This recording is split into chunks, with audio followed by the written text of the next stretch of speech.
Sabawan na. Yan ang aming dinner. Dinner is ready. Oy, gagawa tayo ng chicken pastel ala Ami Susie, guys. Ito naman ay version ko lamang dahil may get together kami dahil 3 months old ng baby namin. So, maghahanda rin kami ng dinner. So, lulutuan ko sila ng chicken pastel ala Ami Susie.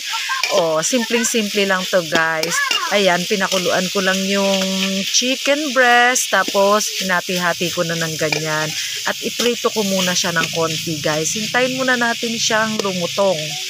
Prito muna natin siya ng kaunti. Ayan. Pag lumutong na siya, hintayin natin mag-golden brown ang ating chicken. At ayan na nga, guys, golden brown na. Igisa na natin ang sibuyas at bawang. Diyan na rin natin igisa, guys. Ayan, hintayin muna natin mag-golden brown ang ating bawang. Ayan. Oh, ayan. Igisa na rin natin yan. Isama na natin yan, guys, kasi na-golden brown na ang ating ang ating sibuyas at bawang. Ihalo na natin yan. Prito-prito muna natin ng konti-konti hanggang lumutong yung chicken. Kailangan kasi to medyo malutong bago natin lalagyan ng ibang pang ingredients. So, hintayin muna natin lumutong siya, guys, ng konti. So, ayan, nag-golden brown na, guys. Lagyan natin ng konting toyo. Tansya-tansya, guys. Kayo nang bahala sa paglasa nyo kung gusto nyo ng medyo maalat. At halo-halo lang, guys. Ayan, ang bango na ng ating chicken.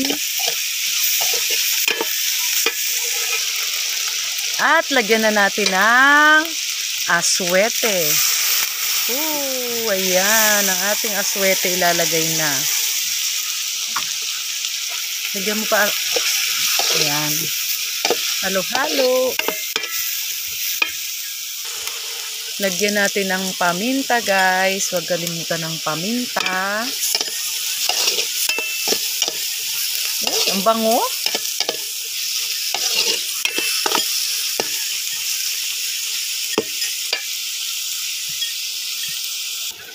Lagyan na natin ng oyster sauce, guys. Lagyan na ng oyster sauce. At halo-halo lang. Magbabalot pa to. Yan. Halo-halo lang. Hintayin na natin. Hintayin na natin tong matuyo ng konti, guys. At pwede na. Yee! Oh, ayan. Luto na, guys. Hinango ko na to. At gagawa na tayo ng yung babaunin. Parang ibabalot natin sa dahon. Like this. Oh, ayan. Mamaya. Eto na nga, gagawa tayo ng ayan. Ayan yung dahon ng saging. Lagyan na natin ng kanin. Konti lang, guys. Konting kanin. Konting lagyan na natin ng ating chicken. Oh. Tapos kamatis. Talong. At naggata nga pala ako ng langka na ilalagay dyan. Oh, perfect. Ayan ang aming dinner, guys. Wow, sarap. Sabawan na. Yan ang aming dinner. Dinner is ready. Bye.